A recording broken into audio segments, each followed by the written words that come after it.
గొర్రెల పథకము ఎన్ని గొర్రెలు ఇచ్చిండ్రో ఎన్ని గొర్రెలు ఉన్నాయో ఇవాళ మొత్తం లెక్కలు తేలినాయి.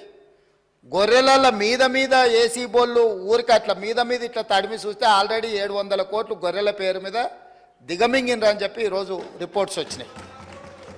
కేసీఆర్ కిట్టులో ఏం అవినీతి జరిగిందో వారు కోరుకుంటే విచారణకి ఇద్దాం, దాని మీద కూడా పోదాం. ఇదే కాకుండా గొప్ప పథకం అని చెప్పిన బతుకమ్మ చీరలలో జరిగిన అవినీతి మీద కూడా బతుకమ్మ చీరలు చేనేత కార్మికులకు పని కల్పిస్తున్నాం అని చెప్పి సూరత్ వెళ్ళి కిలోల కింద చీరలు తీసుకొచ్చి ఆడబిడ్డల్ని మభ్యపెడితే ఆడబిడ్డలే బయటకు వచ్చి తగులబెట్టిర్రు. అవి ఏడగడుతురు వ్యవసాయ పొలాలలో పిట్టలను బెదిరించడానికి బతుకమ్మ చీరలు కడుతున్నారు. ఆడబిడ్డలు ఎవరు కట్టుకోలే అధ్యక్ష.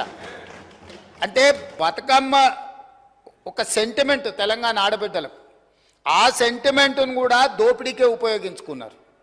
గొర్రెలు మా యాదవ్ సోదరులు